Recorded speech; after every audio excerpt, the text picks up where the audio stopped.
Pessoal, boa tarde. Eu sou a Thaís Baruch, sócia administradora da Ecovis BSP. É uma grande satisfação estar aqui com vocês para falar sobre um tema que vai impactar profundamente todas as empresas brasileiras nos próximos anos: a reforma tributária. Uma mudança estrutural que exige conhecimento, preparação e estratégia desde já. Só pedir para o pessoal ir mutando aí. Paty, pode passar, por gentileza. Bom, o que eu gostaria de trazer aqui para vocês é um overview, né, da reforma tributária, né, para darmos início aqui ao evento. E estamos diante da maior transformação no sistema tributário brasileiro, desde a Constituição de 88. A emenda constitucional 132, promulgada em dezembro de 23, alterou de forma profunda o sistema tributário nacional. A Lei Complementar 214, sancionada em janeiro de 2025, regulamenta essa mudança, criando 3 novos tributos, que são eles: o IBS, que é o Imposto sobre Bens e Serviços, o CBS, que é a Contribuição Social sobre Bens e Serviços, e o Imposto Seletivo. Enquanto que o PLP, que é um projeto ainda de lei, né, 108 de 2024, ele foi aprovado pela Câmara, mas ainda está aguardando a aprovação do Senado. Inclusive, ontem foi publicado um plano de trabalho na Comissão da Constituição e Justiça para tratar do PLP 108, que institui a segunda fase da regulamentação da reforma tributária. E já no dia 6 de maio, já iniciam as audiências públicas, tá? Esse material nós temos aqui, se vocês quiserem ele, a gente pode mandar ao final do evento, tá? Bom, e o que muda, então, com a reforma tributária? Com a reforma tributária, 5 tributos serão substituídos por apenas 3, né? Claro que no Brasil tudo tem que ser diferente, né? Então, por sua vez, o PIS, o COFINS e o IPI darão lugar ao CBS e ao IS. Ah, por que que o IS, né, que é o Imposto Seletivo, está abaixo ali do IPI? Porque o IS, na verdade, ele tem como objetivo, né, o Imposto Seletivo tem como objetivo inibir o consumo de produtos considerados prejudiciais. Por essa razão, ele está ali estruturado abaixo do IPI, né, já que ele tem um funcionamento muito parecido. Mas o fato é que o CBS e o IS, eles terão, a gestão será feita de forma pela União, né? Enquanto que o IBS será feita uma gestão compartilhada entre municípios e estados. E, pasmem, nós estamos em abril, dia 16 de abril, foram definidos, né, os representantes dos estados, e quando chegou no município, as prefeituras ingressaram com uma ação para que o processo fosse paralisado, até alegando que uma injustiça na maneira de escolha do representante, porque o Brasil tem mais de 5 mil municípios e ali terão apenas 27 cadeiras, né? Então, essa questão ainda, o comitê gestor, inclusive, eles estão partindo para optar para seguir, né? Porque as coisas precisam já dar seguimento, né? Na parte do IBS, o comitê gestor, seguir só com estados, né? Enquanto fica esse imbróglio da questão dos municípios, né? Então, IBS e CBS, ele forma o IVA Dual, que já é adotado, o IVA, na verdade, não o Dual, que aqui é diferente, já é adotado por mais de 170 países. Pode passar, Paty. Bom, aqui o cronograma de transição, eu trouxe esse cronograma porque eu achei ele visualmente de fácil entendimento, né? Então, o que nós temos aqui? Nós temos em 2026, né? Nós temos um período de teste. Depois, então, 27, 28, a gente começa ali com uma mudança que entra sai o PIS e COFINS e entra o CBS, e de 29 em diante a gente tem algo mais gradual, né? E por que nós estamos falando disso em 2025, né? Porque a transição começa em 2026, com um ambiente de testes e ajustes obrigatórios nos sistemas, contratos, precificações, logística e cadeia de fornecedores. As empresas que se prepararem agora estarão prontas para realizar a transição de maneira segura e eficiente. A hora de agir é agora. E quem deixar para 2026 pode ter dificuldade de adaptação, perda de créditos, impactos no fluxo de caixa e precificação. Um ponto só aqui a ser considerado é que as alíquotas ainda não foram definidas. Vocês devem ter escutado sobre trava na alíquota 26,5%. Essa trava, ela existe sim, ela está na Lei Complementar 214, mas ela será utilizada apenas para 2033 em diante. Por quê? Lá em 2032, né, Senado, Câmara vai apresentar ali um projeto para definir se a alíquota atual, se ela está adequada ou não, né? E claro que quem vai perder nessa história toda ainda assim serão os contribuintes, porque se eles entenderem que 26,5%, que é a alíquota padrão lá, não é, eles não conseguem chegar nessa alíquota, certamente eles vão reduzir aqueles benefícios de quem tem redução de 30%, 60% e etc, tá? E o IS ainda, tanto o IS como o IBS e o CBS, nós não temos a alíquota definida ainda, tá? O IPI, por que ele ainda está aqui? Ele não é extinto, porque ele continua com a alíquota zero, né, mantida para produtos que possuem incentivo na Zona Franca, tá? Então, o IPI ele não será extinto, mas ele terá a alíquota zero. Pode passar. E aqui eu quero trazer um alerta para vocês, que é o seguinte. Eu chamo a atenção para o artigo 348 da Lei Complementar. Ficam dispensados os recolhimentos de CBS, que está definido para 2026 em 0,9%, e de IBS, que está definido em 0,1%, relativos aos fatos ocorridos em 2026 para os contribuintes que cumprirem com as obrigações acessórias. E quando eu falo cumprirem com as obrigações acessórias, eu estou dizendo entregar a obrigação acessória de forma correta e com qualidade. E um ponto muito importante é que o que está acontecendo no presente, agora, sobre reforma tributária? São as notas técnicas, que a toda semana nós temos, ao menos aí, uma publicação. Então, eu quero lembrar que nota técnica, ela é uma obrigação acessória. E por essa razão, o ponto de atenção para aqueles que não se adequarem, né, os seus RPs, não adequarem a questão das parametrizações, então uma nota fiscal emitida erroneamente, sem, por exemplo, o destaque do IBS e do CBS, né? Se a Prefeitura de São Paulo, que já disse que vai manter ali o seu padrão de nota fiscal, apenas vai incluir o campo IBS e CBS. Se vocês não cumprirem com essas novas requisições e legislações, o contribuinte poderá recolher o valor de 1%, que é no ano de teste de 2026, tá? Esse valor, obviamente, ele vai ser abatido ali na apuração, mas vai haver o recolhimento, até porque a Serpro, já em alguns eventos, já comentou que eles querem testar o sistema. E como eles vão testar o sistema? Com grandes empresas, talvez com pessoas que não cumprirem com as obrigações acessórias. Então, é importante que 2026 seja um ano realmente de teste já das empresas para que vocês teste, começa agora, na verdade, em 25, né? Mas já é algo que tem que entender que 2026 já começa, tá? Tudo já começa. E aí, por fim, eu trouxe aqui também um quadro dos documentos fiscais, que é o que a gente está apresentando agora. É um quadro resumo, tá? Atualizado até abril de 2025. E aí a pergunta que fica tem tanta coisa saindo, o que para minha empresa é importante? E aí, por conta disso, nós elaboramos um material sobre os documentos fiscais, no qual será disponibilizado também ao final do evento, tá?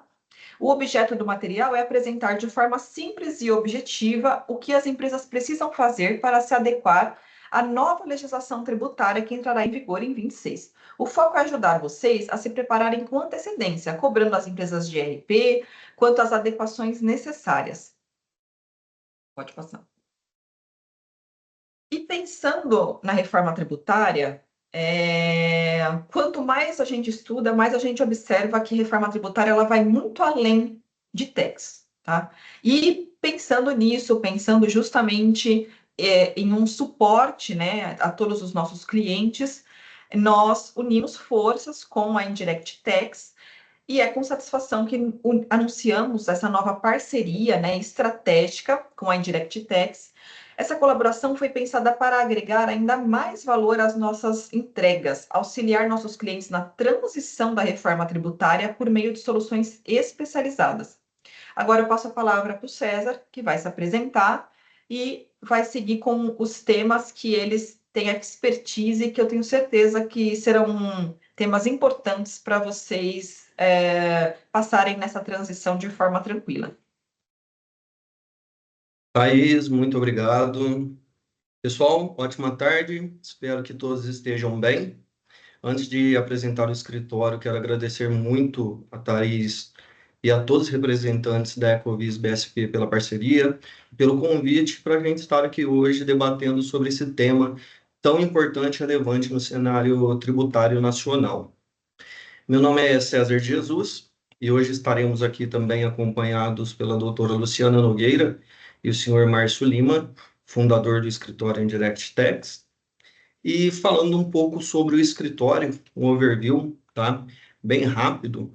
Nós somos um escritório de consultoria tributária com mais de 20 anos de experiência, unindo entre profissionais do mundo corporativo, profissionais de consultoria tributária, auditoria e outros segmentos, com empresas de diversos tamanhos, regimes tributários.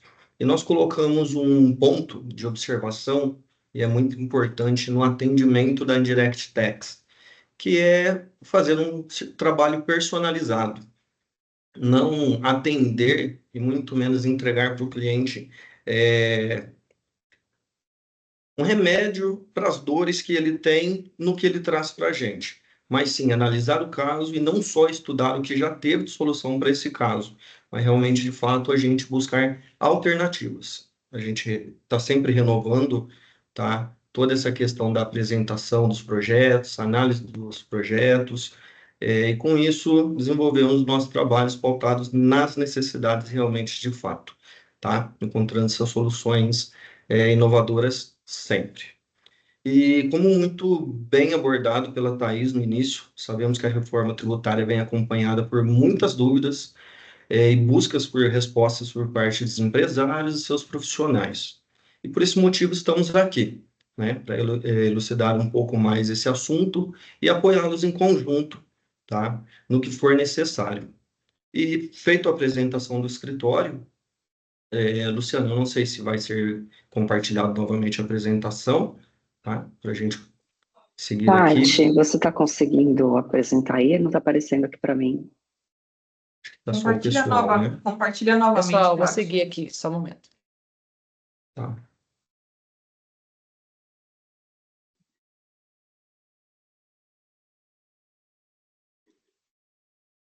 Não está compartilhando.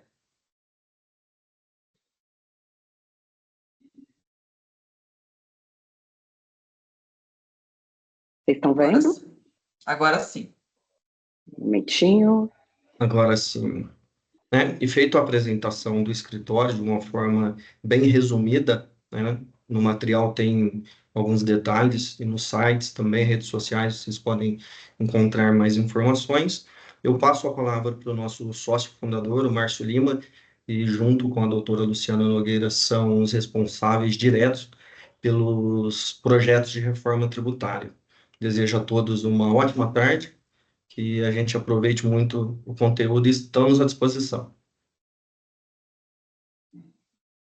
Olá, pessoal. Boa tarde a todos. Boa tarde, Thaís. Obrigado pela essa parceria, né? A reforma tributária, como a Thaís diz, né, ela é uma reforma disruptiva, né? ela vai mudar todo o cenário que nós entendemos, a forma que nós trabalhamos tributação no Brasil até hoje. Então, todos os aspectos que envolvem tributos, eles vão ter um reflexo direto nas operações das empresas, né? Então, se a gente pensar a gente trouxe, né, alguns pontos que a gente entende como pontos relevantes, né? Então, a gente vai falar um pouco sobre questão de precificação, estratégia comercial, análise de custos, né? A parte que envolve contratos, benefícios fiscais, os créditos que todas as empresas têm, né? Muitas empresas têm esses créditos parados lá. E o que a gente vai fazer com isso, né?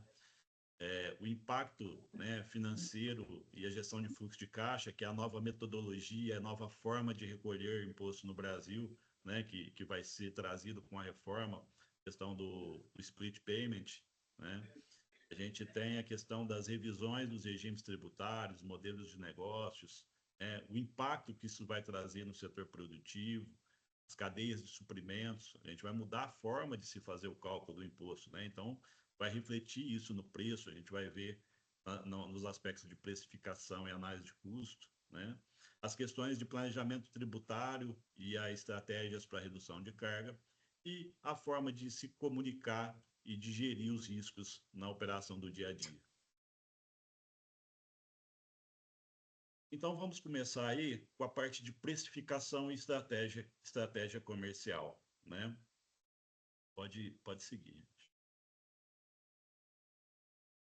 Quando a gente fala de precificação, a gente viu que a reforma ela vai substituir, né, os tributos lá, o ICMS, o PIS, o COFINS.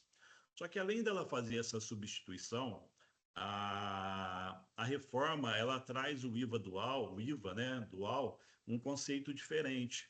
Porque se a gente faz o cálculo da precificação hoje, a forma de cálculo, fazendo o cálculo dos impostos por dentro, né, com o IVA, a gente vai fazer o cálculo por fora.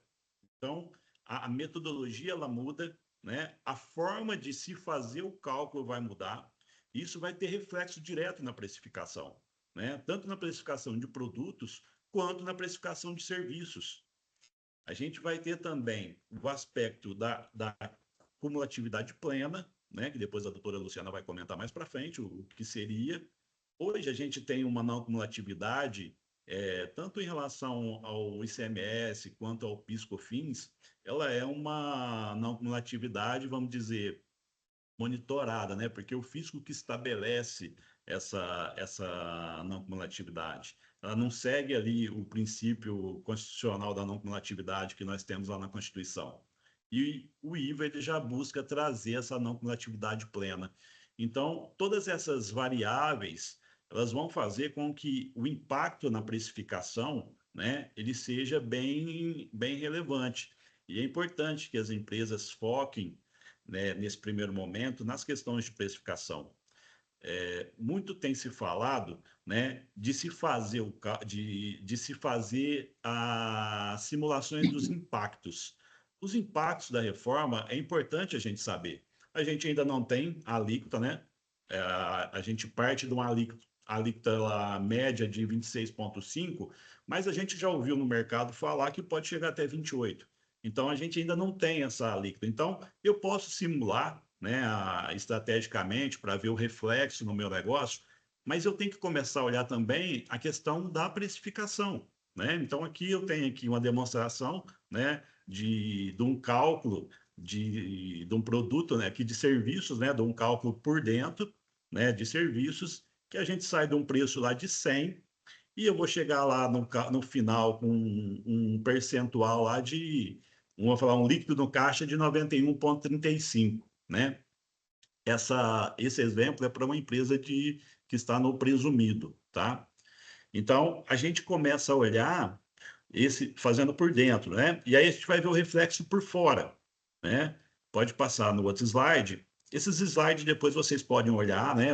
Ver como que foi feito e vocês vão ter o desenho e o reflexo disso, de todas essas alterações e esses cálculos.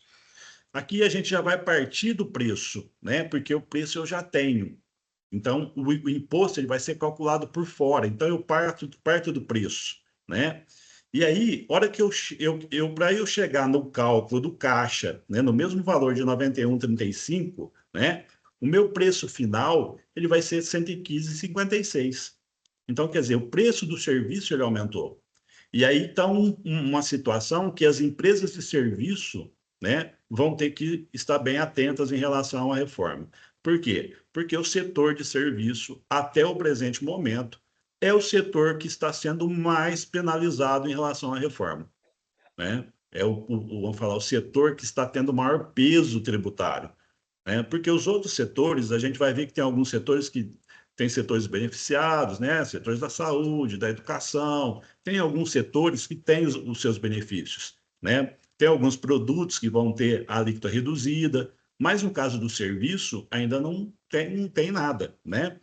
E a gente tem, vamos falar, um volume de empresas, né, na prestação de serviço muito alto. Então, é um ponto para as empresas de serviços estarem analisando e olhando, vamos falar, colocando uma lupa, né?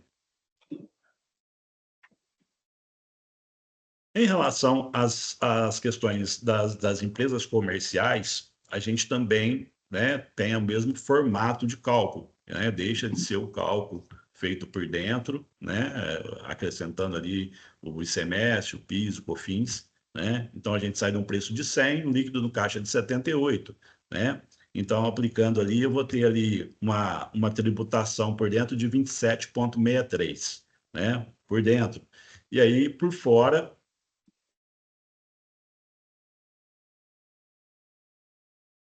e detalhe, né, que na comercial, né, no comércio, a não cumulatividade do ICMS e do PIS/COFINS, né, que na reforma tributária ela vai ser plena, eu vou poder tomar crédito de tudo, eu já vou ter um impacto diferente, né? Então, por exemplo, eu tenho aqui o preço de 78, o líquido no caixa de 78, né? O novo preço desse produto, que eu estava tratando lá como R$ 100, aqui ele vai passar a ser 99,11. Então, ele tem uma diferença ali pequena, né?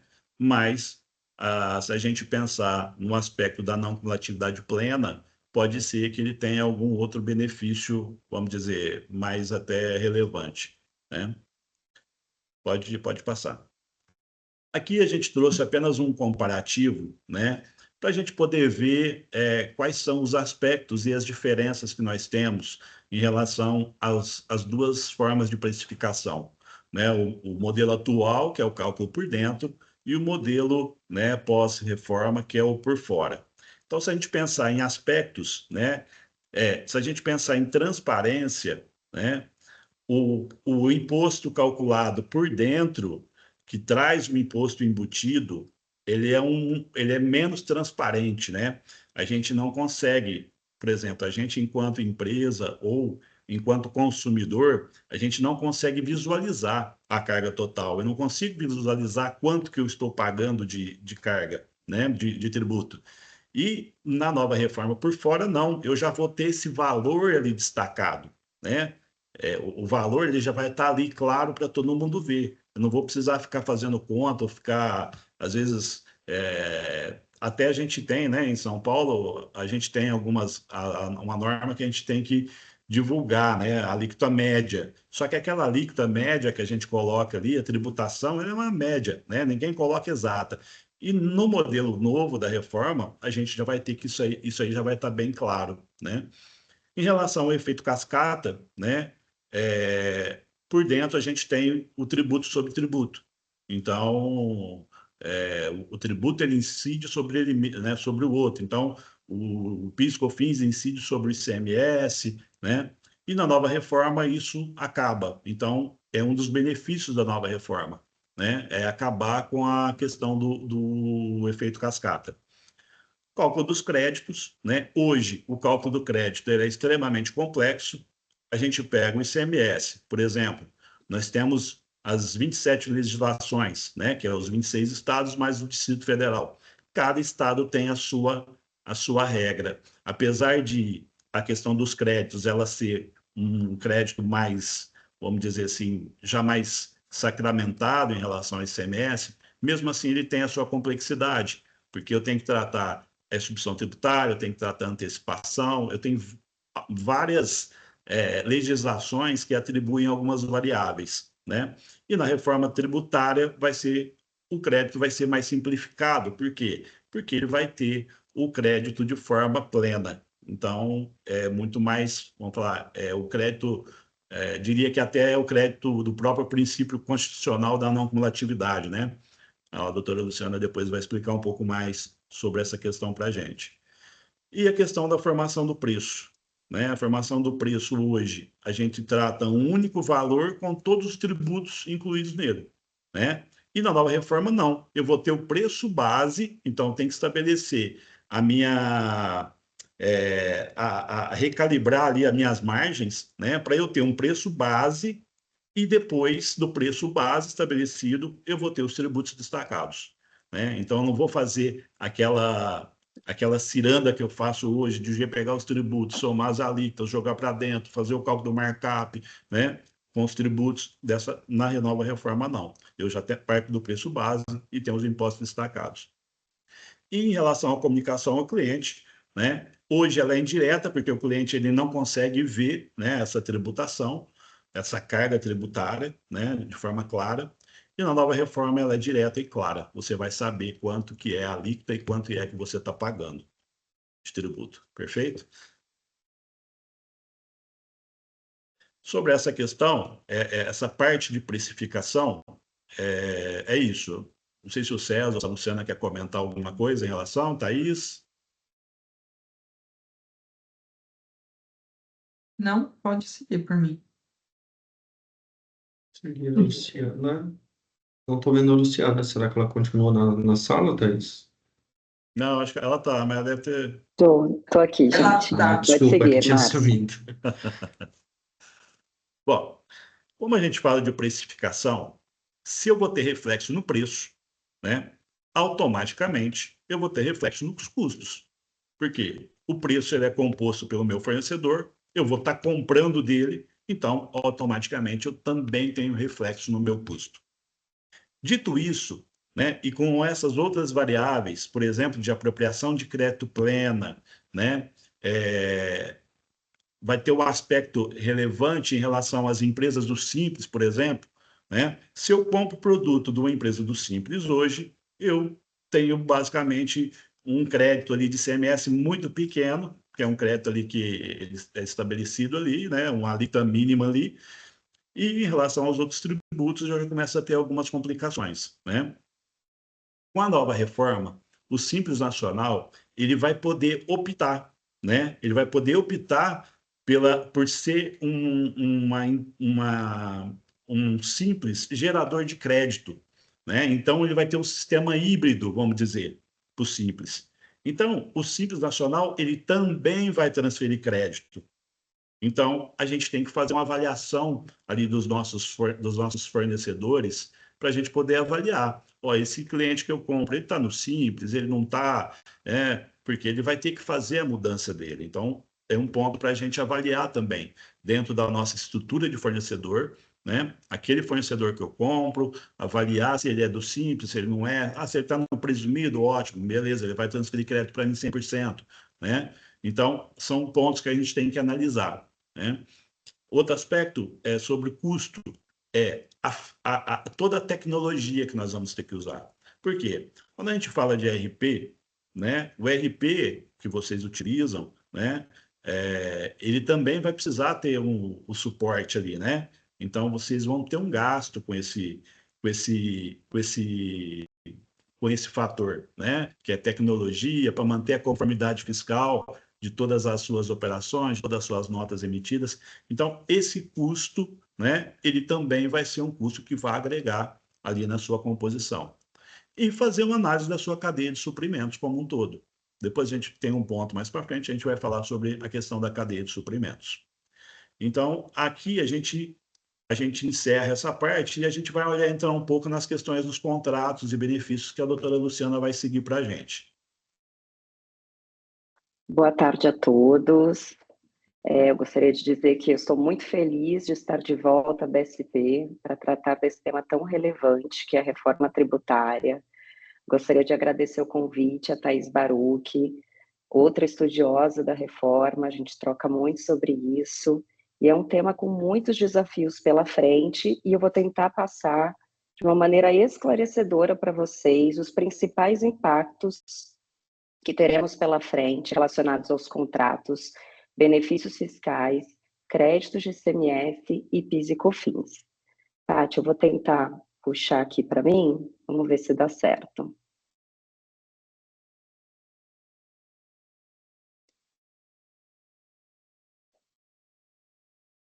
Vocês estão vendo? Perfeito, Lu. Estamos sim. Perfeito, maravilha. Bom, vamos seguir aqui. O que eu queria falar, em primeiro lugar para vocês, é sobre a importância de vocês, dos empresários, dos times internos, avaliarem, reverem todos os contratos que vocês tiverem com clientes e fornecedores.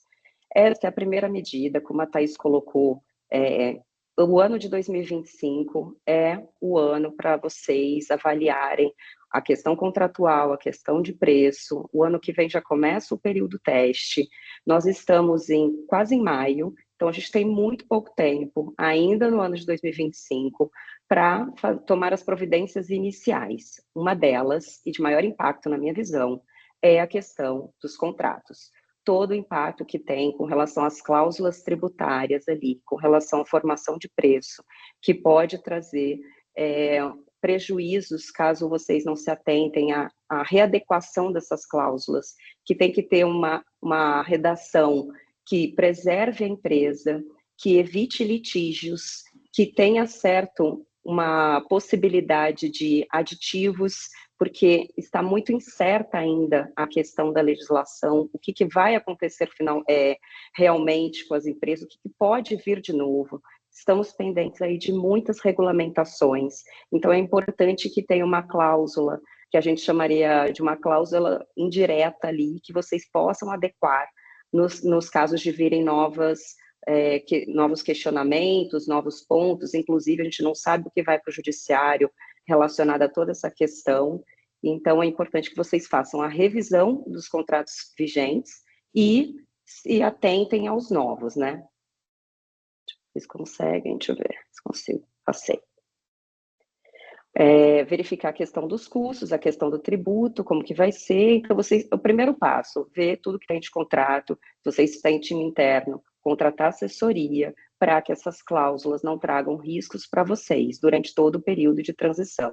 Muitas empresas já têm os contratos, as grandes empresas já têm contratos de médio e longo prazo, e isso vai ter que ser revisto, então é importante que vocês vejam o quanto antes esse ponto, a revisão dos preços, custo da operação e a tributação. Vou passar aqui um pouquinho, esse material vai estar disponível para vocês.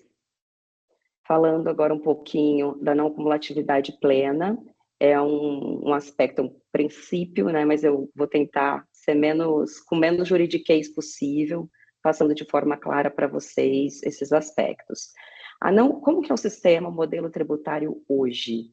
Hoje nós temos a não cumulatividade plena, contudo, ela não é ampla. Quer dizer, nós temos a não cumulatividade, mas ela não é ampla, ela é restrita. E como que vai ficar com a reforma tributária? Ela vai ser plena. Quase tudo vai dar direito ao crédito. Isso vai trazer muita segurança jurídica, né, nas nossas relações comerciais e tributárias. Então, o planejamento tributário estratégico é fundamental também o quanto antes, para que vocês consigam avaliar a questão de nomenclatura dos produtos, dos insumos, deixar tudo certinho. Como a gente sabe hoje, tem um entendimento do Superior Tribunal de Justiça que avalia os critérios de relevância e essencialidade para direito ao creditamento, e isso vai acabar com a cumulatividade plena, porque os critérios restritivos vão deixar de existir.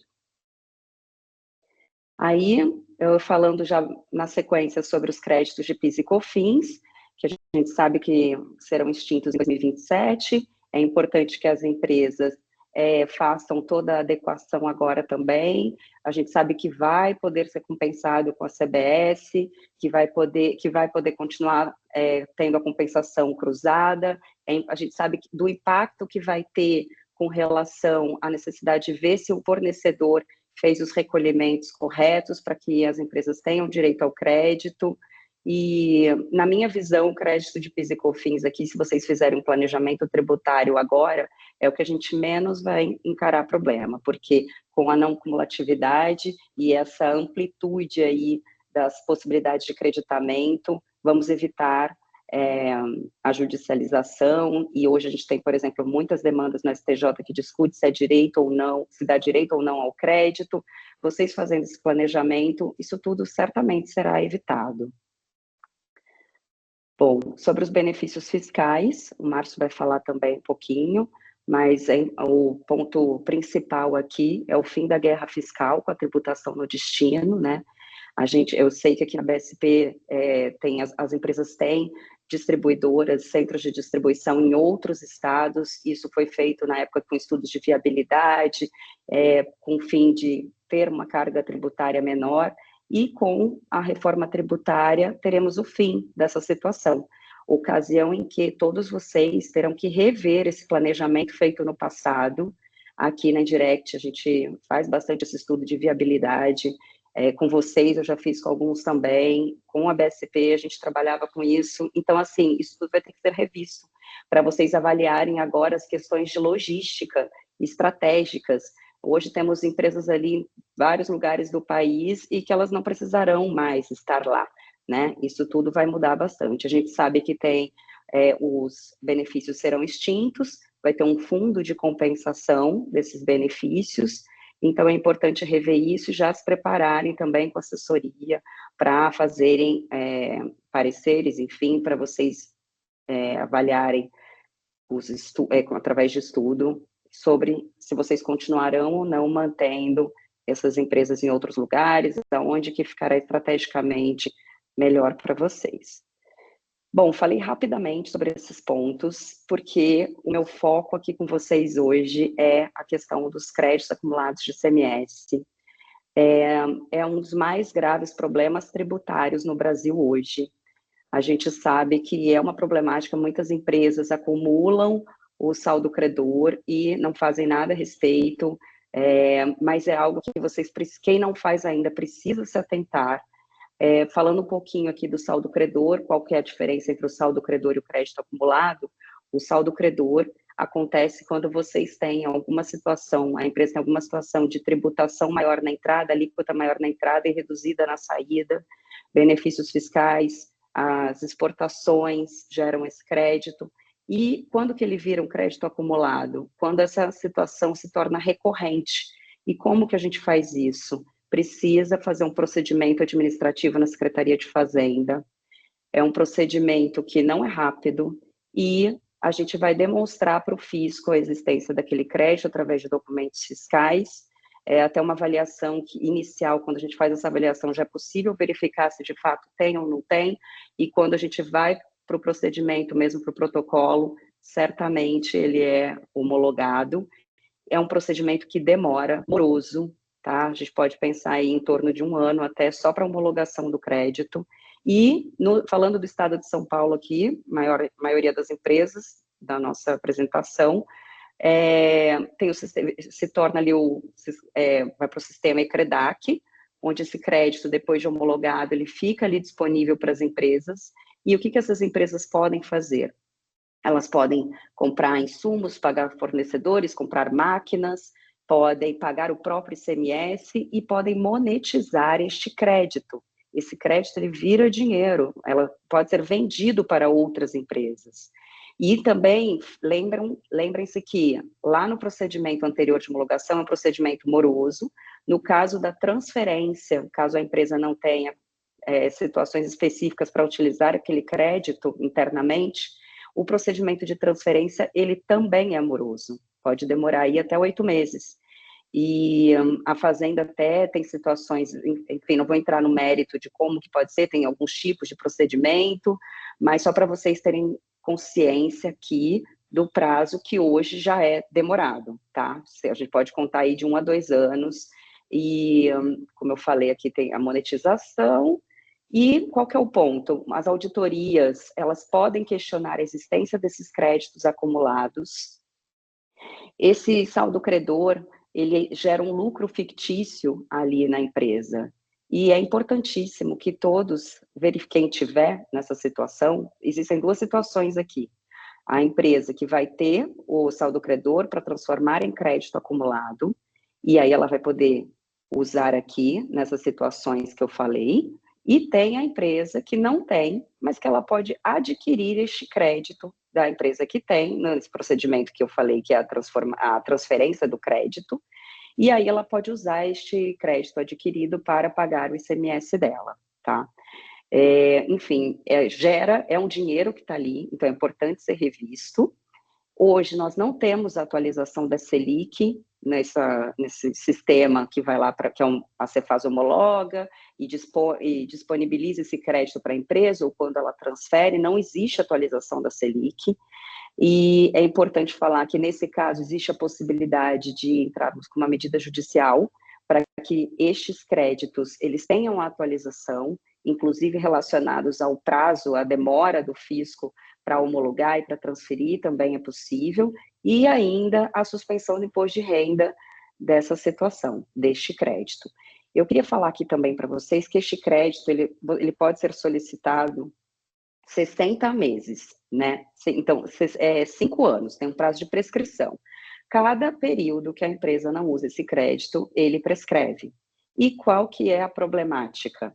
Que com a reforma tributária, esses saldos credores vão deixar de existir. Até 2032, precisa ser tomada uma providência, lembrando que, considerando a prescrição desses créditos, vocês precisam tomar uma providência o quanto antes, para que vocês recuperem o máximo possível até 2032, para que em 2032 todos os procedimentos já estejam homologados e as empresas possam utilizar, se aproveitar dele com a compensação com o IBS, né? Ocorre que, outro problema, eu comentei aqui com vocês sobre o prazo. É um prazo de amoroso de 8 meses, 1 ano para homologar, às vezes mais, um prazo ainda para transferir. Como que fica com a reforma tributária? O saldo credor, ele vai ser devolvido em 240 parcelas. São 20 anos. E a partir de fevereiro de 2033, não terá correção, já não tem correção pela Selic, né? Mas vai ter uma correção que a gente sabe que é um índice que não é favorável, que é o IPCA.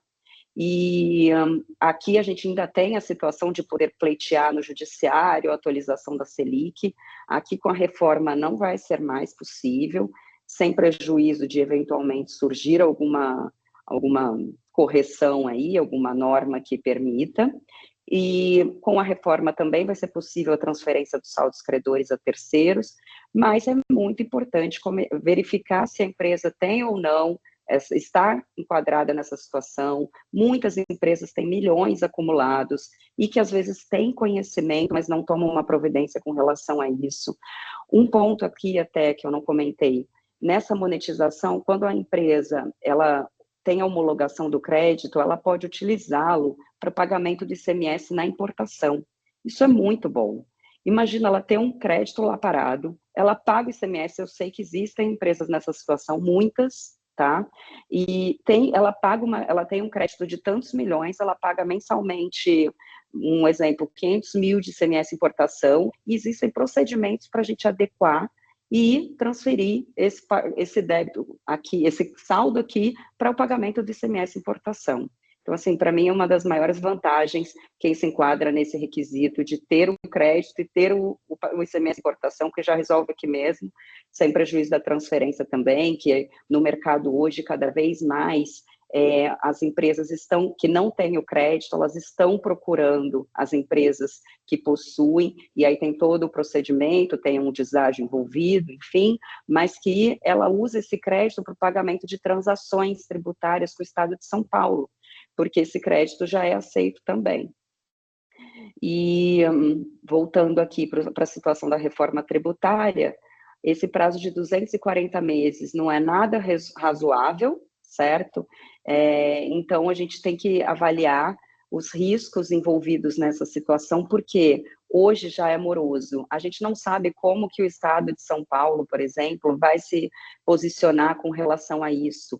ele sabe que tem muitas empresas. Qual que é o raciocínio, se a gente pensar? Hoje já é demorado ali 1 a 2 anos. 240 meses, eles vão criar muitos obstáculos para devolver, de fato, esse crédito para o contribuinte, né? E até para possibilitar as transferências. Então, é importante que os saldos credores sejam homologados até 31 de dezembro, e temos 8 anos pela frente que não sabemos o que virá com relação a essa temática, né? Um ponto muito interessante é que nos últimos anos a Cefaz São Paulo liberou mais de 2 milhões de crédito de ICMS, ou seja, é possível, não tem risco fazer esse procedimento, tendo uma assessoria prévia antes de entrar com o pedido, 2 milhões de crédito, ou seja, a Secretaria de Fazenda devolve este crédito e, por incrível que pareça, as empresas costumam usar no mesmo ano, às vezes 4, 8 meses já usou o crédito que tem nessa situação, né? Até falando por experiência profissional, é um crédito hoje que é muito bem visto no mercado, tem muitas empresas querendo esse crédito, é uma disputa. Então, vejam isso, seja para utilizar internamente, seja para comercializar. É um ativo recebível que está ali parado e pode chegar a ficar 20 anos parado se nada for feito. Então, é uma realidade esse assunto, e eu passo Doutora a palavra Luciana, para o Márcio. se você puder Oi, voltar Márcio. o slide só um minuto, por gentileza, fazer alguns Claro, comentários, que eu acho que eles são claro. muito importantes, que esse é um tema bem sensível, né? Nós tivemos até hoje uma operação da Polícia Federal envolvendo falsos créditos, né? Na casa de 500 milhões, não sei se todo mundo teve acesso, e o contribuinte, o empresário, principalmente, ele sempre fica com receio, né? Quando se oferece créditos. E aqui é muito importante a gente deixar aqui um recado de que nós fazemos não só a parte de intermediação, mas todo o processo, desde a revisão da escrita fiscal, sendo bem conservador, pró-fisco, não é porque o saldo credor acumulado ele é de 2 milhões que é de direito, porque nós sabemos que isso vai ter realmente, de fato, uma auditoria interna, uma fiscalização pela Cefaz, que nós vamos seguir com os 2 milhões. Nós vamos analisar, nós vamos colocar à mesa, vamos tomar as decisões, vamos fazer o processo de homologação, processo de liberação, autorização da transferência no ECREDAC, e por ter essa experiência, né, até por conta da escrita fiscal que nós temos internamente, nós conseguimos unir as pontas, seja o comprador, o vendedor, o cedente ou o cessionário, no caso, tá, envolvido. Então, a segurança desse processo ela é garantida pelo despacho do próprio secretário da Fazenda Estadual. Não é nada por ofício, não é nada feito somente através de documentos fiscais, através de obrigações acessórias, porque a gente viu que é isso que está sendo oferecido hoje no mercado. Nosso trabalho ele não tem nenhum tipo de link com o que é oferecido nesse momento, tá? Muito importante não deixar misturar realmente, de fato, o processo real. Então, nós fazemos desde a página A, a página Z, que é a entrega realmente, de fato, a transferência, o lançamento nas obrigações acessórias, garantindo realmente, de fato, a segurança desse processo e dos procedimentos aí envolvidos, ok? E o efeito que você disse, ele é caixa, né? Imediato. E como o governo realmente, de fato, quem já trabalha com isso sabe que nos últimos anos ele vem represando as demandas, até porque, como você bem disse, esse crédito ele está sendo muito procurado por conta realmente, de fato, da possibilidade de utilização. O governo ele vem represando e esse é o momento de entender, de validar as informações, de seguir, porque nós sabemos que sempre nos anos próximos aí a mudança de governo acontecem algumas liberações, acontecem realmente, de fato, algumas movimentações, então um momento é muito oportuno para que a gente fale de homologação de crédito acumulado, né, via ECREDAC, lembrando. E também a questão do ressarcimento da CAT 42, que é o ICMS-ST, que esse, enfim, é feito, já enviado o arquivo, transmitido, autorizado e utilizado, também com opção de transferência, utilização, Quando a gente fala aqui de crédito, realmente é bom a gente deixar bem claro que esse processo ele é totalmente seguro, sem riscos, com cases, com empresas, grandes players do mercado também, ok? Só finalizando, então, muito bom, César, seus pontos. O César tem muita experiência com ICMS, é sempre bom ouvi-lo comentar sobre o assunto. Só repassando aqui, então, risco, para vocês se atentarem, reverem os contratos, assessoria, cláusula aqui avaliando tudo isso, é rever todos os contratos, isso é para ontem, quem não fez ainda. Aqui na não cumulatividade plena, vai melhorar muito a situação dos créditos, mas para isso, planejamento tributário, validando toda a operação anterior, não vai ter risco de glosa depois, vai facilitar muito essa questão do que é ou não é, caneta BIC é ou não é, dá ou não dá crédito. Não, vamos resolver já, fazer o planejamento certinho, para chegar aqui na reforma, a gente poder se valer dessa maravilhosa possibilidade de amplitude do creditamento. PIS e COFINS, também comentei, entra nessa parte aqui da não cumulatividade, muito melhor em relação à questão do ICMS, que ficou mais prejudicada, e que a gente vai ter que fazer também um planejamento para avaliar essa questão da logística, de onde estão os centros de distribuição, onde está a empresa, sede, filial, se vale a pena, se não vale, porque agora lugares que eram considerados uma alta carga ficarão atrativos novamente, porque a tributação será no destino. Então, avaliar essa situação também, se é o caso, por exemplo, de manter o centro de distribuição onde ele está, como que vai ser feito hoje. E finalizando aqui, crédito acumulado de ICMS, lição de casa, a empresa tem ou não tem esse saldo credor acumulado, verificar, fazer o procedimento, já fazer desde já o quanto antes, isso é importante fazer mensalmente, não deixar acumular, para quando chegar lá em dezembro de 2032, está tudo resolvido, tudo certinho para a empresa, nesse período, utilizar para pagamentos próprios, para transferir, enfim, e não se valer aqui da situação que vai acontecer na reforma tributária, que esse pagamento será feito em 240 parcelas. Com isso, eu encerro, mais uma vez eu agradeço e passo a palavra para o Márcio. É isso aí. Crédito, eu falo, né? A gente sabe bem, crédito é dinheiro, né? A gente não pode deixar dinheiro na mesa, né? A gente tem formas legais de buscar o crédito, então tem que se fazer uso dessas possibilidades. A gente falando de créditos, remete à questão financeira, então a gente vai falar um pouco sobre os impactos financeiros, né, da reforma. Como a gente disse, né, a reforma ela vai mudar a forma de se fazer a apuração e o recolhimento dos tributos, né? Hoje a gente tem a nossa forma de recolhimento, de apuração, ela é declaratória, né? A gente declara e depois recolhe. Então, o que acontece isso? Isso acaba possibilitando, né, um risco maior de sonegação. Porque às vezes a pessoa vai, ele emite a nota, ele declara, aí chega lá na frente, ele ou opta por, eu não consigo pagar agora, eu vou deixar para pagar depois. Né? Então, o que o fisco fez pensando nisso? Ele está instituindo a forma de recolhimento utilizando o split payment. Né? O que é o split payment? Hoje a gente já usa o split payment, né?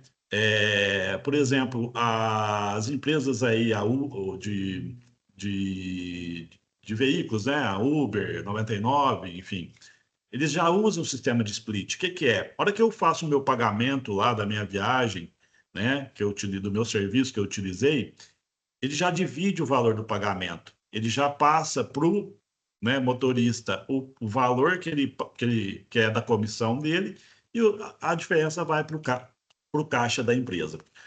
No split payment, o governo vai fazer a mesma coisa, né? Ele vai fazer o quê? Ele vai tributar no pagamento, né? Então, você vai recolher.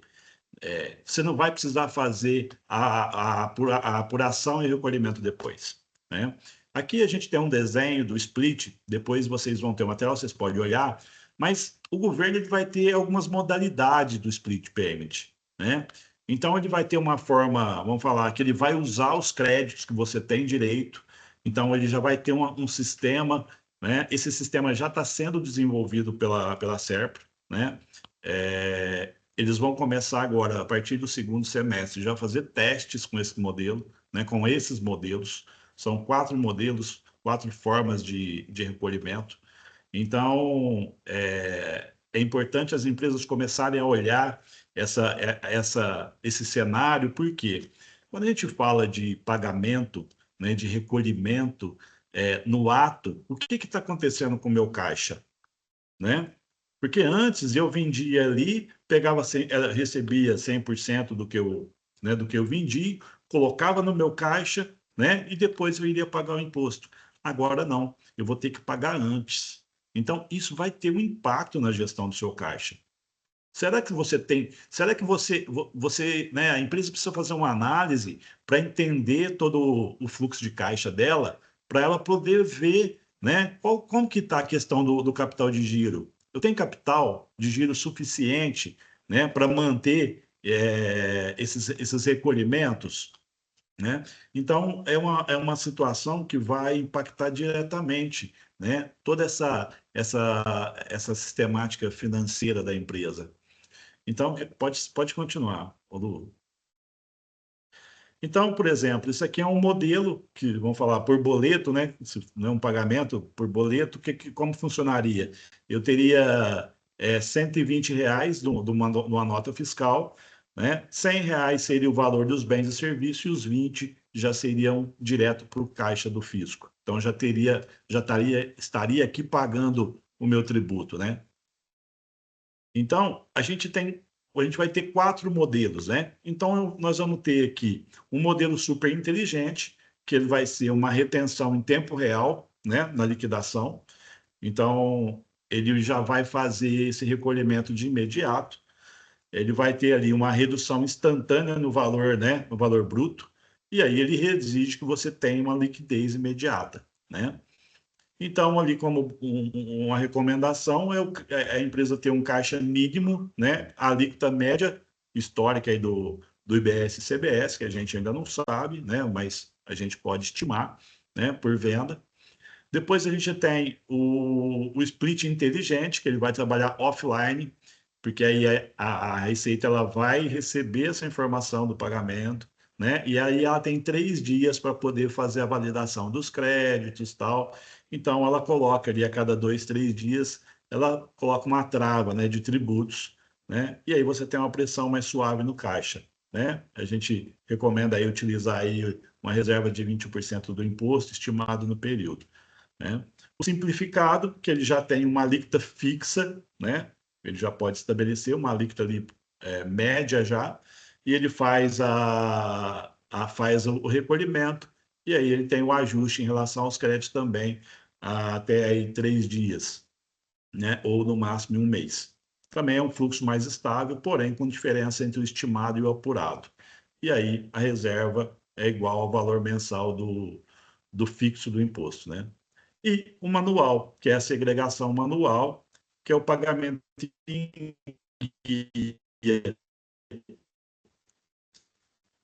ele vai estabelecer esses formatos. Veja bem, né? O SERP ainda está. O próprio SERP disse esses dias, numa entrevista com o próprio presidente do SERP, ele comentou que no próximo semestre eles já vão estar fazendo testes. Primeiro vai começar os testes no formato B2B, né, entre empresas, e depois vai ser feito o B2C. Né? Pode seguir. Então, fechando assim, né, só para a gente fechar, em relação à questão do split, e ela vai trazer ali um impacto muito pesado em relação às questões de caixa, né? Sobre as questões de regimes tributários e modelos de negócio, né? A gente tem também algumas situações, né? Então, a gente teria a questão do simples, né? Que ele tem que dar uma avaliada no modelo dele para ele não perder competitividade. Se fazer uma análise, né, entre o lucro presumido e o lucro real, ver, né, qual que é a melhor opção tributária, né?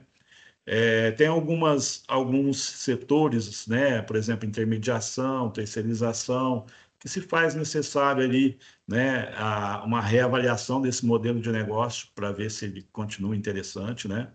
E nesse cenário todo de regime tributário, né, a BSP ela, né, já está aí junto com vocês fazendo todas essas análises, né, Thaís? Vocês já fazem esse monitoramento, esse acompanhamento em relação ao regime tributário, ao modelo de negócio.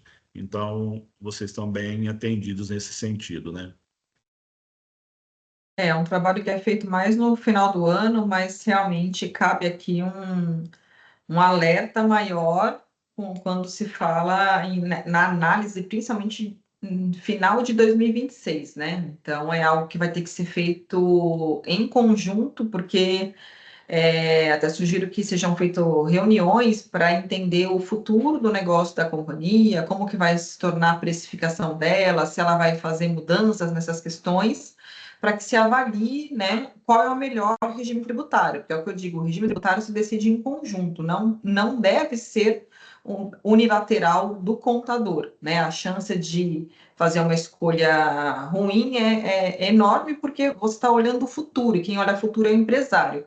Então, é sim algo que é feito em conjunto, mas eu sugiro que prestem bastante atenção em 2026 para 2027, para que faça esse trabalho em conjunto com a BSP com um pouco mais de calma, de cautela, com um pouco mais de tempo, né, antes da virada do ano.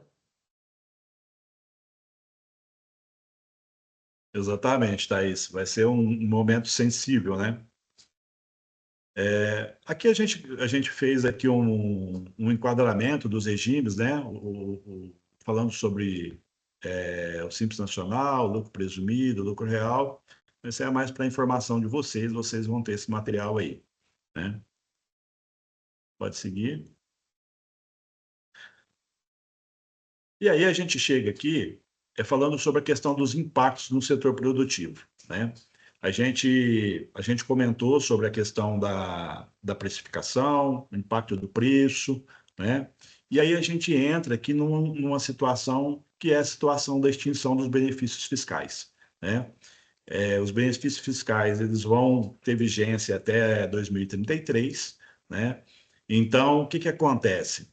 Aquelas empresas que fizeram um estudo de viabilidade, né? A gente até comentou, a Lu comentou sobre a questão que vai ter um fundo de ressarcimento dos benefícios, né? Só que esse fundo de ressarcimento ele é mais para o governo do que para o contribuinte, tá? Porque a partir de 2033, de fato, o fisco vai encerrar, né, esses benefícios e não se fala mais em benefício fiscal. Então, acaba-se a guerra fiscal quando se fala de tributos sobre o consumo, né? A gente pode ter aí alguns benefícios que algumas prefeituras podem dar, que é aqueles benefícios de isenção de IPTU, né? Isso aí vai continuar tendo, porque as prefeituras, às vezes, elas fazem isso para poder incentivar um setor, trazer mais volume e movimentar a economia dos seus municípios, né? Mas é interessante as empresas já começarem a olhar essa questão dos benefícios fiscais, né? Ver a questão de analisar as compras que se faz com benefício. E aí, olhando todo esse cenário do impacto do setor produtivo, né, e a cadeia de suprimentos, que é o seu fornecedor, se faz necessário que se faça também uma avaliação logística dessas cadeias de suprimento, né? Mas onde que o meu consumidor, onde que o meu fornecedor está? Né? Qual que é? Eu estou pagando frete de qual distância? Porque antes tinha um benefício no embutido ali. Hoje eu não vou ter mais. Estou comprando um produto que está vindo lá de Minas Gerais, está vindo lá da Bahia, né? Espera um pouquinho, qual que é o impacto que isso está tendo no meu negócio? Então, se faz necessário uma avaliação da cadeia de suprimentos, ver como está, né? E, claro, fazer a análise das importações. Hoje a gente tem vários benefícios, né? Do próprio, né? Alguns estados que têm benefício específico para importadores, né? Então, tem muito fornecedor que tem lá o seu CDzinho lá em Santa Catarina, que tem o seu CD em Minas. Então, A gente tem que olhar esses fornecedores, ver como esse produto está vindo, como que vai ficar essa situação depois, qual que é o impacto que isso vai ter no meu custo, né? No meu custo de aquisição. Então, é um ponto bem relevante, né? Que a gente pode estar auxiliando, que a gente pode estar olhando, vendo, porque um setor bem sensível, né? Quando a gente fala de suprimentos, né? E até só um comentário, na verdade, o que fica, né, em resumo, é o REIT e os benefícios da Zona Franca de Manaus, né? Em resumo, são Exato. esses. E a DIRB, ela não veio do nada, é porque realmente eles queriam fazer uma análise de impacto, né? Então, ela justamente iniciou ali com as informações de 2024 e já temos retorno muito rapidamente, que é Perse atingiu o limite. Tchau, Perse, né? Foi embora. Desoneração da folha, começa a reonerar a folha, que, por coincidência, obviamente, isso acaba antes de 2032. Então, a questão de logística, de fato, é algo que os estados, principalmente, eles estão discutindo muito essa questão. Será que vai fazer sentido eu ter ali uma Ford, uma Volkswagen lá na Bahia, né? Quer dizer, eu montei ali por um incentivo, só que essa grande empresa, né, automobilística, no caso, ela gera muitos outros negócios na região, né? Uhum.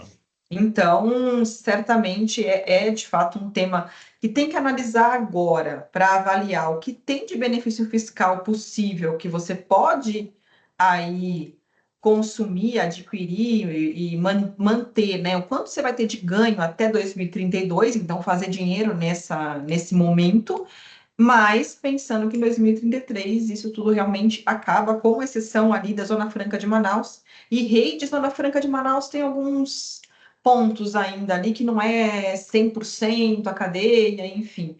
Eu escrevi uma matéria até recentemente sobre isso, mas a reforma tributária ela está igual ao simples, né? Que de simples não tem nada, né? Tem Isso é muitas verdade, questões. Thaís. E o reflexo vai ser esse mesmo, né, Thaís? Eu acho que as empresas vão ter que olhar muito mais a questão do aspecto logístico, né? Vale a pena eu estar em determinada região? Até as empresas que hoje estão pensando, né?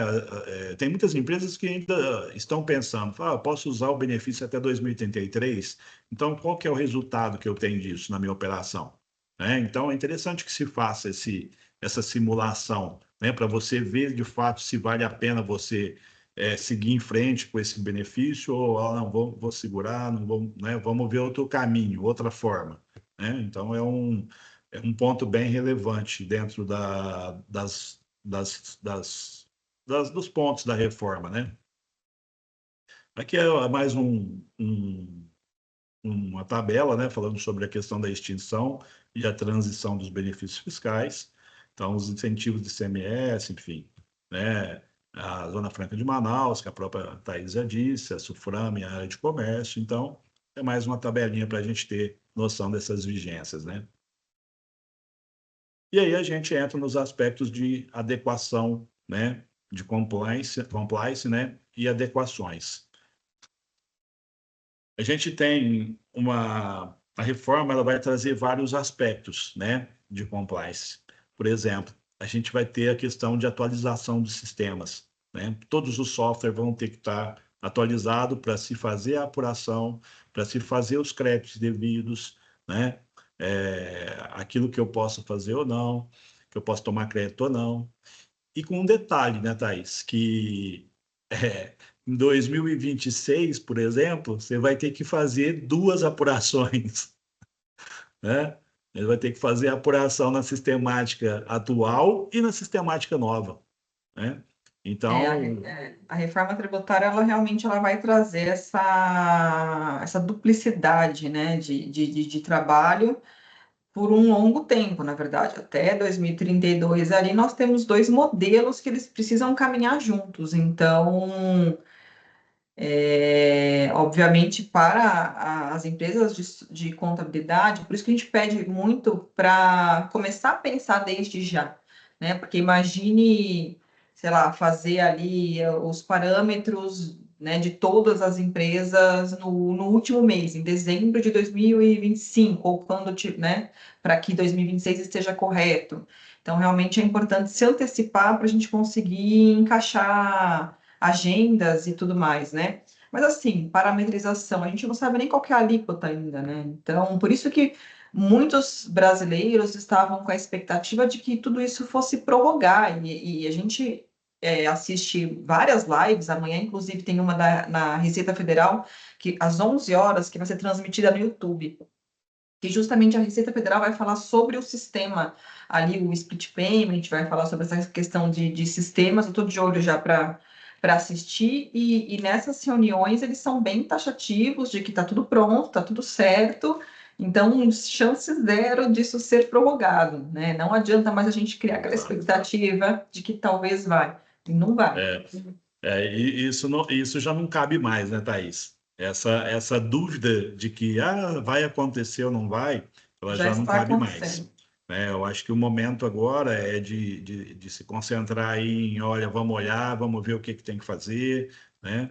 Aí tem todas as questões de investimento em tecnologia, né? Uma maior integração entre as áreas, porque a reforma ela não vai afetar somente a área fiscal e tributária, né? Ela vai afetar a empresa como um todo. A gente está falando de financeiro, nós estamos falando de custo, nós estamos falando de logística.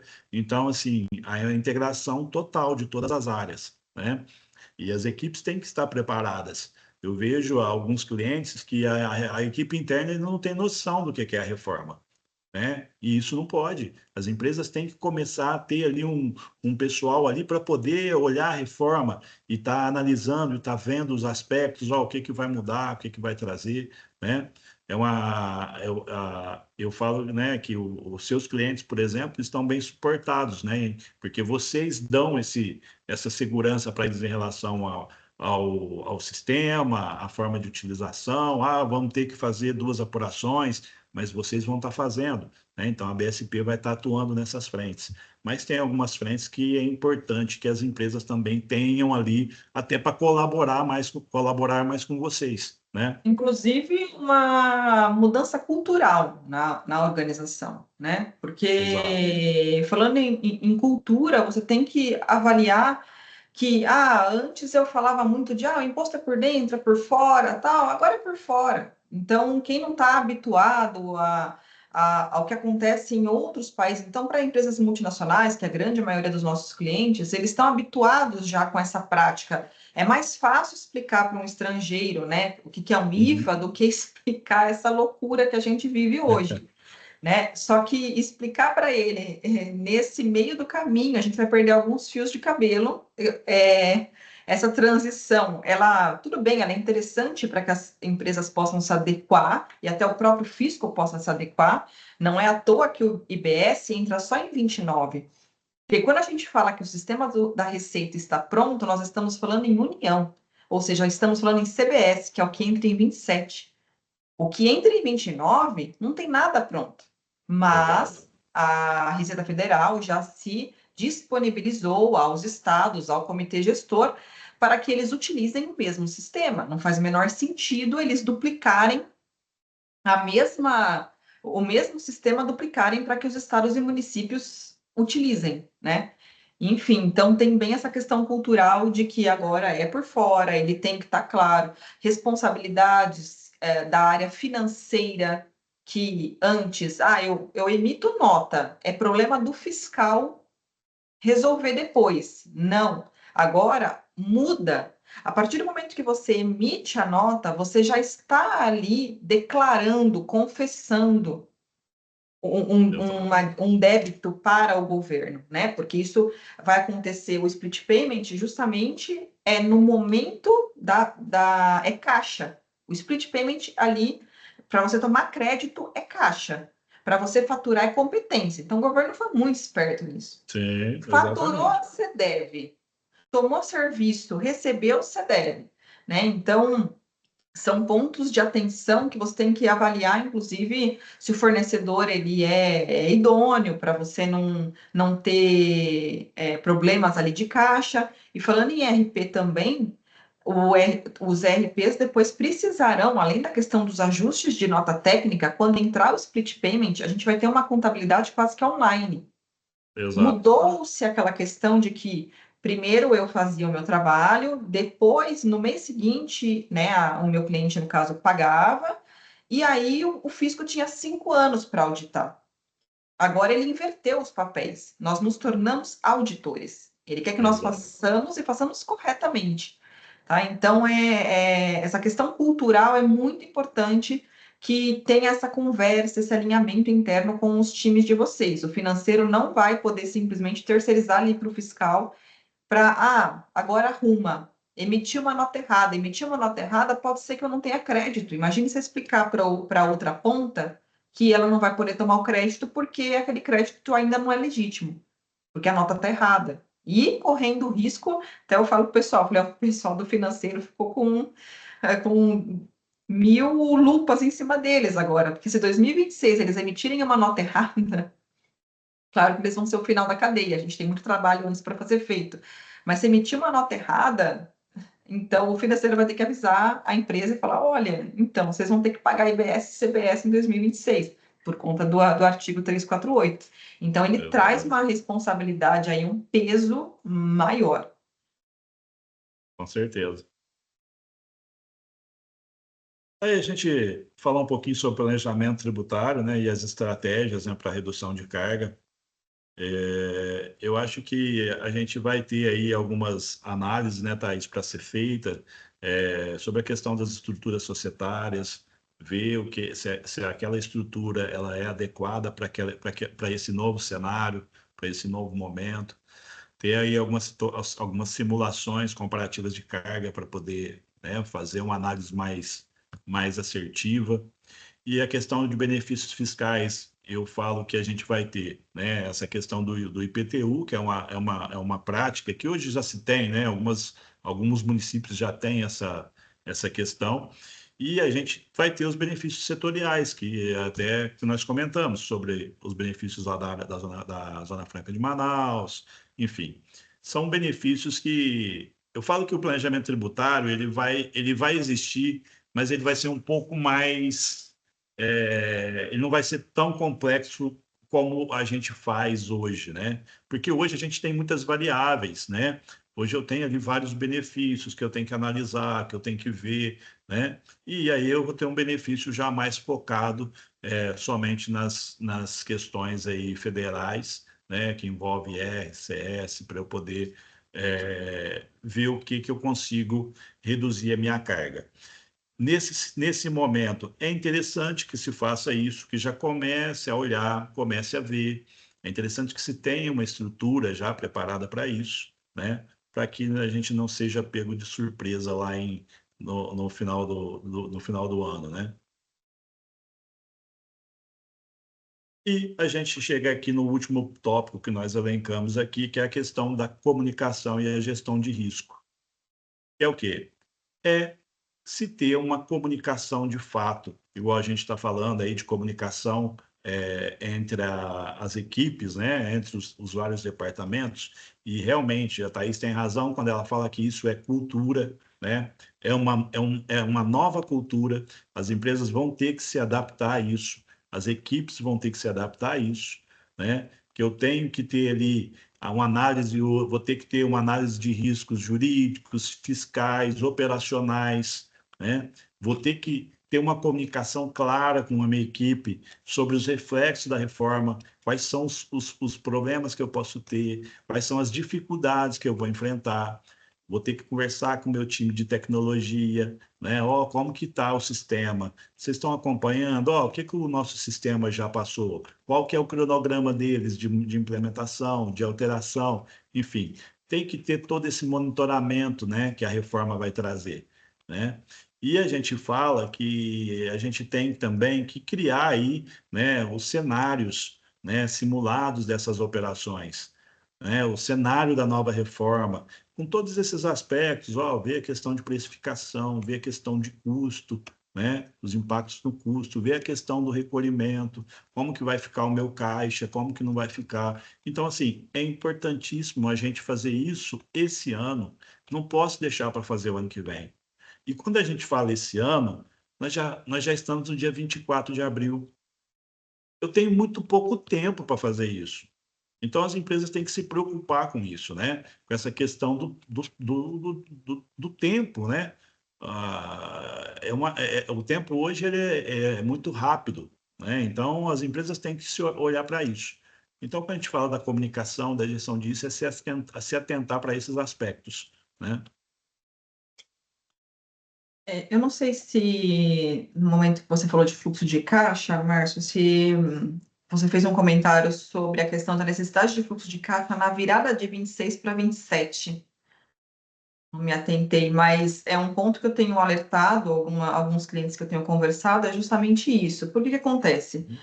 As viradas de chave, que é 26 para 27 e depois 28 para 29, a gente trabalha, então, dois modelos juntos. E o que isso significa? Que hoje, como que funciona? O PIS e o COFINS. Eu chego lá em dezembro de 26, eu vou faturar, né, normalmente, e vou pagar o PIS e COFINS no mês seguinte, ou seja, janeiro de 27.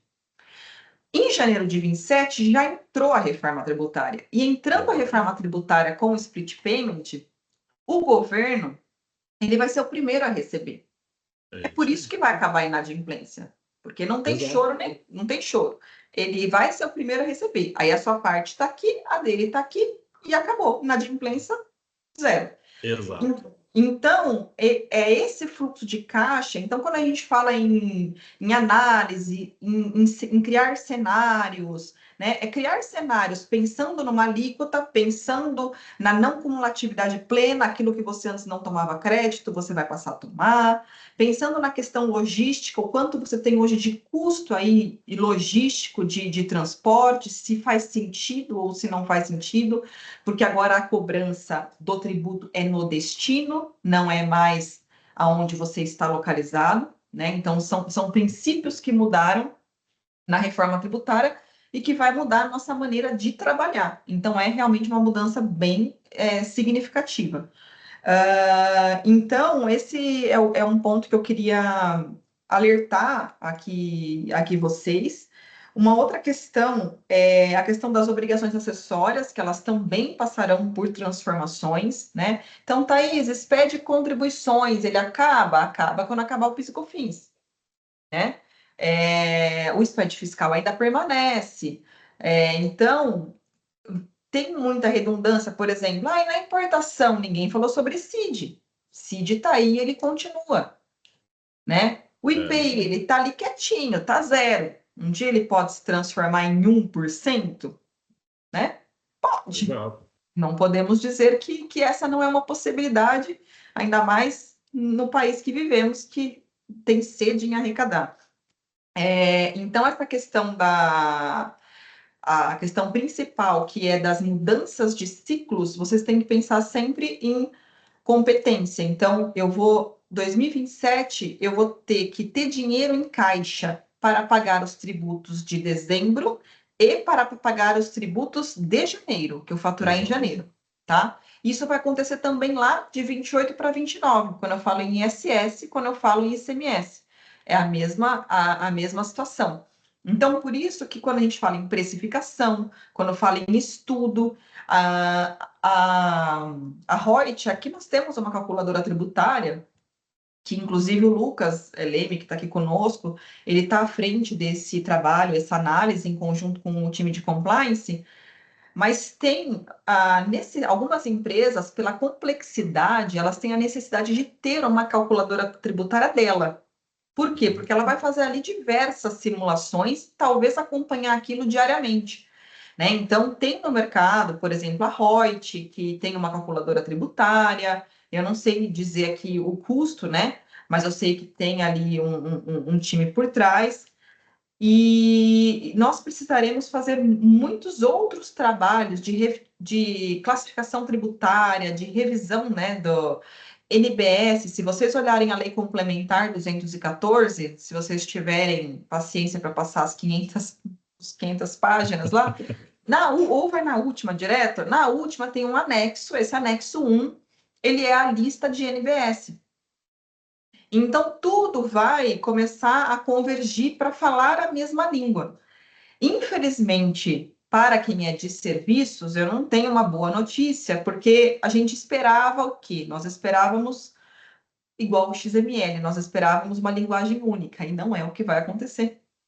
Na verdade, cada prefeitura está responsável ali por adequar o seu sistema com base na nota técnica número 2 que saiu, tá? Então, isso traria muita otimização do nosso trabalho, infelizmente, isso ainda está engatinhando. Porque imagine, às vezes, se um casal, um homem e mulher, não chega numa conclusão, um casal em casa, imagine 5.000 municípios chegando numa conclusão. Então, acho bem improvável, bem difícil.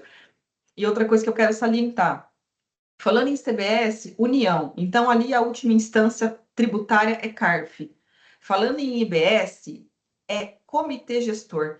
Tudo será levado para o Comitê Gestor. Então, é o que eu brinco. Eu falei, se tem que errar, você erra no CBS. Se errar no IBS, você vai ter um problema sério para ter o retorno desse dinheiro. Porque imagina ali como eles vão tratar e como eles vão devolver, e etc, etc, tá?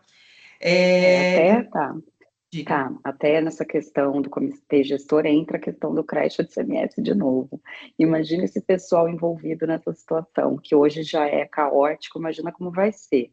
Exato. E eu gostaria muito de que o César falasse um pouquinho sobre, até falando da questão de comunicação aqui do último slide do Márcio, a questão da importância do relacionamento com os órgãos governamentais. César, você pode explicar um pouquinho para o pessoal a importância disso? Exatamente, o que a gente vem falando, né, internamente com os clientes. Se antes já era necessário, e nesse momento também, ter um bom canal de relacionamento com os órgãos, ele se faz necessário cada vez mais, né? Dado as alterações, dado as orientações aos canais, até essa questão de comitês internos, que provavelmente serão criados comitês de comitês, né? Então, isso é muito, muito importante, esse relacionamento, um relacionamento que a gente tem feito com bastante ética, é bom deixar isso bem frisado, né? Com bastante ética, temos esse relacionamento com os órgãos e, mais do que nunca, se faz necessário, né? Dentro desse comitê, ter essa pessoa também. Perfeito. Tá, vou continuar aqui. Tá. Palavra sua. Legal. Bom, o que nós gostaríamos de trazer aqui para vocês para, de alguma maneira, facilitar essa organização interna, né? Então, a nossa sugestão é que vocês criem dentro da companhia e da organização de vocês um comitê da reforma, né? Não é o comitê gestor, é o comitê da reforma. Então, o Comitê da Reforma, ele é o órgão responsável dentro da sua empresa por gerenciar, monitorar, implementar todas as ações relacionadas à reforma tributária. Porque vocês viram que engloba vários departamentos, várias ações que precisam ser tomadas. E quem vai ser o responsável? O cachorro de muito dono morre de fome, né? Então, isso precisa ficar bem definido, garantindo que a organização esteja em conformidade com as novas legislações, além de identificar, gerenciar riscos e contingências. Por exemplo, o meu software, ele é estrangeiro, ou então ele não vai se adequar à nota técnica X ou Y, então, opa, talvez ele não me atenda, eu vou precisar trocar. Né? Então, por conta, isso é só um exemplo, tá? Por conta disso que é importante analisar com antecedência. O comitê, então, ele atua de forma estratégica, tática e operacional, alinhando as ações da empresa com as melhores práticas e diretrizes estabelecidas pela legislação. Pode passar. Aí, aqui, a composição do comitê é meramente sugestivo, tá? Então, ali, um presidente do comitê, o CEO, o CFO, enfim, o supervisor de tax, um vice-presidente, que é o gerente de controladoria, porque acaba tudo passando ali por ele, ou alguém do conselho, enfim. E os membros permanentes, diretor jurídico, Thaís, mas ela é externa, então convida ele para as reuniões, para que ele participe nas tratativas que dizem respeito ali, principalmente as questões contratuais, as questões de benefício ali específico que requer uma série de documentação. Diretor de compras, vendas, TI, logística, vai depender muito da sua estrutura, da sua organização. Thaís, uma pessoa faz as duas coisas ao mesmo tempo. Ela compra, ela vende, tá, então ela vai fazer parte e vai sentar ali em duas cadeiras, né? A questão de consultor externo, que pode ser, nesse caso, a BSP, eu também me coloco à disposição aqui. A Luciana, a gente até pensou em criar um time aqui em conjunto com a BSP para que possa se reunir mais com vocês, fazer reuniões em conjunto com um time que está à frente aqui da reforma tributária aqui junto comigo, nosso time tributário, o Lucas mesmo com as simulações, enfim. E membros adicionais, se vocês entenderem necessário. Então, vamos fazer uma campanha de marketing, vamos fazer um call, vamos fazer um coffee com alguns fornecedores importantes, né, que nós temos. Então, essas reuniões, elas são bem importantes nesse momento, tá? E aí, eu vou apresentar aqui para vocês alguns materiais. Primeiro eu vou colocar só no chat o e-mail aqui, que é o atendimento, né? Deixa eu colocar aqui para vocês, só para vocês guardarem. atendimento@bspcontábil.com.br. E eu vou pedir para vocês encaminharem um e-mail pedindo esses materiais, se vocês tiverem interesse, claro. O software que nós usamos para envio de comunicados, ele não anexa documentos, então eu preciso realmente encaminhar, né, para vocês. Então, essa solicitação vai chegar direto para a Patrícia Santos, que está aqui conosco, e aí eu vou compartilhar aqui rapidamente a minha tela e mostrar os materiais que eu vou compartilhar com vocês. Bom, aqui... em termos de planilha do comitê gestor, nós desenvolvemos em conjunto com a Indirect Text, tudo que está preenchido aqui é meramente sugestivo, vocês podem mudar como vocês desejarem, né? Mas ela pode ser um norte para vocês, tá? Então, aqui, a criação do comitê, né? Qual é o setor que vai ser responsável? Vai ser o setor comercial, compras, logístico, né? Se vocês quiserem que a gente faça algum tipo de adequação aqui, aqui internamente, o Jonas nos ajudou a criar essa planilha, então vocês podem pedir algum ajuste que for necessário. Aqui o status, né, está pendente, concluído, tal. A recorrência, né, de reunião, de análise, a data de início e fim, ela vai trazer aqui esse desenho para que fique mais visual para vocês, né? Então, aqui desde a criação do comitê, quais são as atribuições para compras, gestão e fornecedores, vendas e gestão de clientes, mudanças do sistema ERP, né? Então, tá no setor do TI, definição, de budget para preparação, nós não sabemos se as empresas podem cobrar isso ou simplesmente dizer, tá na lei, então vocês têm que fazer. Então, vai depender do que vocês têm acordado com cada uma dessas empresas, né?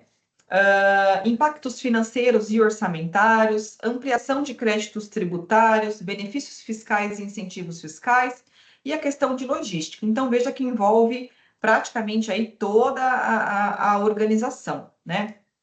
Um outro material que nós também gostaríamos de compartilhar com vocês, se vocês desejarem, aqui para trazer de uma forma mais prática, nós elaboramos, então, um e-book, né? É um guia prático, e aí, com todo os cuidados, pontos de atenção que as empresas, elas precisam, né? Deixa eu aumentar a tela aqui. Até, gostaria de comentar sobre isso. Eu tive a oportunidade de ler o e-book e de todos os materiais que eu já vi no mercado, esse é o material mais completo. Então, sugiro que vocês não percam essa oportunidade para consulta. Que bom, fico feliz. Assim, fazem meses que essa elaboração está acontecendo e todo dia tem uma mudança, né? Então, eu estou sempre olhando, revisitando, mas ele está no ponto aqui que eu acho que o que vocês precisam saber hoje, ele vai trazer uma clareza. né? Até falando em imposto seletivo, por exemplo, a maioria aqui dos nossos clientes não vai ser afetado com imposto seletivo, né? Porque a gente fala mais em bebida alcoólica, em cigarro, mas nós não sabemos, como ele tem ali uma pegada de IPI, né? O que mais o governo pode incluir como sendo prejudicial ao longo do tempo, né? Ao longo dos anos, né? Aqui eu trago um resumo, né?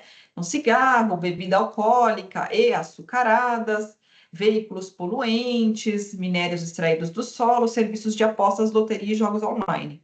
Eu trago sempre de forma uma linguagem bem simples, né? Outro material que eu queria trazer para vocês também é o checklist de adequação da reforma tributária. Então, além da planilha, tem aqui um checklist mais detalhado. Então, adequação do RP, né? O que você precisa se atentar? Tem um outro ponto, né? Deixa eu ver até se eu coloquei aqui por último. Que a gente não está dando muita importância nisso, porque não tem tanto a ver assim com a reforma tributária, mas os ERPs, eles precisam se adequar também ao CNPJ alfanumérico, tá? Então, em 2026, quando entrar o CNPJ alfanumérico, que é os novos, os nossos atuais não serão alterados, mas os novos CNPJs que serão abertos serão alfanuméricos. Então, o campo de CNPJ, ele está preparado ali no seu ERP para tanto dar entrada numa nota, como para você faturar, né, para uma empresa que tem um CNPJ alfanumérico. Então, essa é uma dúvida, é uma questão também importante para alertar. Revisão de cadastros, análise de impacto no fluxo de caixa, simulações de impacto, aqui é tudo dicas, orientações do que precisa ser feito, né? E, por fim, aqui um plano de ação falando das notas técnicas, né? Eu sei que vocês querem matar o time da BSP, porque chega vários e-mails, né? Com as orientações, mas a gente tenta mantê-los informados daquilo que está sendo publicado. Então, uma forma de trazer uma linguagem mais simples, né? Eu também conversei na terça-feira, eu conversei, até o Rogério que deve estar aqui, conversei com ele, que eu até comentei com ele, as notas técnicas, ela tem uma linguagem muito voltada para o time de TI, né? Que é justamente para que os softwares sejam adequados, né? Então, uma forma que nós encontramos aqui na BSP foi traduzir essas notas técnicas para que ficasse com uma linguagem mais clara para vocês. Então, a nota técnica, bom, só estou vendo letrinha aqui, né, Thaís? E aí, para quem que serve isso? Tá, para indústria, comércio, prestadores que emitem notas fiscais, né? Que é os antigos modelos 55 ou 65. Então, eu trouxe aqui uma forma mais clara para que vocês pudessem ter o entendimento, tá? Então, são esses os documentos que nós podemos compartilhar com vocês. Deixa eu só parar de compartilhar aqui. Eu espero que vocês gostem do material. Se não gostar, pode falar comigo direto. Thaís, se eu puder fazer uma observação, tá? Até casos reais que nós estamos encontrando aqui, fala-se muito em atualização do RP, levando em consideração a reforma tributária. Só que quando realmente, de fato, já inicia essa conversa com os sistemas, observa-se que várias atualizações não foram feitas durante os últimos anos. Então, é importante saber qual é a atualização que é necessária, porque é um trabalho que, de repente, só está aguardando, vou falar no final do ano, vai demorar mais do que eles imaginam, né? Então, é mais realmente aí uma orientação de caso real que a gente está encontrando, tá? Para apoiá-los aí e, de repente, adiantar essa questão da atualização dos sistemas. E assim, pessoal, nós temos empresas de vários portes, né? Então, o que nós procuramos hoje aqui, essa parceria com a Indirect Tax para vocês?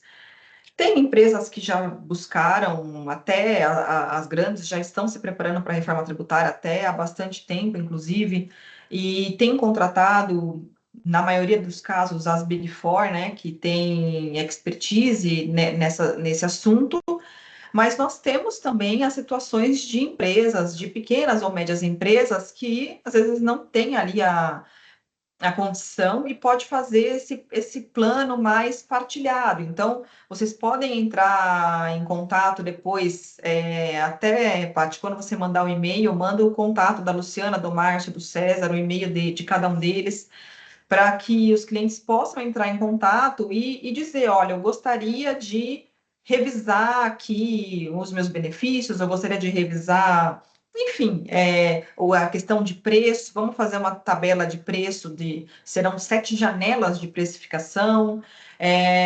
Então, se vocês precisarem desse apoio, é uma oportunidade aí que nós entendemos bem importante, né, para vocês. A ideia aqui é trazer solução para vocês, mesmo que a BSP não faça esse trabalho, né, que eles têm expertise em fazer, que eu possa apresentar para vocês alguém que faça. E nós vamos trabalhar em conjunto, a BSP sempre estará ao lado, a gente vai trabalhar em conjunto, fornecer documento, o que for preciso, aquilo que for negociado com vocês, tá?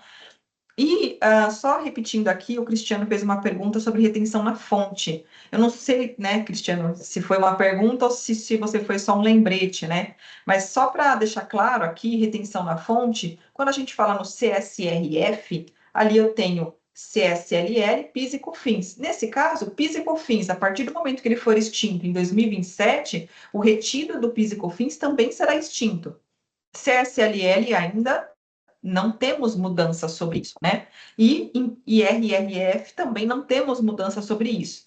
Então, Thaís, ISS, quando eu prestar serviço, obra, tal, mantém. Ainda não foi extinto, né? Então, são detalhes aí, no princípio a gente teve também, lá no início, né, a gente teve dúvida sobre a questão de retenção, mas é isso que eu tenho para trazer para vocês, que é assim que vai funcionar, tá? Se quiserem fechar, Márcio, César, Luciana, quiser com mais alguma... aqui a Paty já colocou os contatos deles, legal.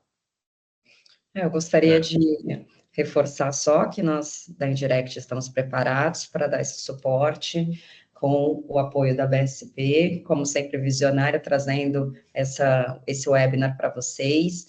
Como falamos, são muitos desafios pela frente, né, e o trabalho precisa começar já para ontem, porque a gente está quase no segundo semestre, tem pouco tempo aí para organizar tantas situações que precisam ser revistas, né, e planejadas. É isso mesmo, Thaís. E, agora é mais agradecer, né, a oportunidade de a gente estar junto aí e colocar à disposição aí do pessoal, né, o que precisar, tiver dúvida, quiser bater um papo, a gente está à disposição. Ok, ficamos à disposição, pessoal. E, Thaís, é o que nós falamos, né? Nós fazemos aqui do nosso comportamento, nosso discurso. Mesmo que seja para uma orientação, seja para uma parceria, seja para um atendimento, realmente sabemos que dúvidas todos temos aqui, né? Independente do tema, da área, fiquem à vontade, passar e-mail, procurar a Thaís, ela repassa, tá? Estamos à disposição aqui, agradecemos mais uma vez pela oportunidade, viu? Exatamente. Obrigada, pessoal. Tenha uma boa tarde, uma boa semana. Obrigada. Igualmente. Tchau. Até mais, tchau, tchau. Obrigado, boa tarde.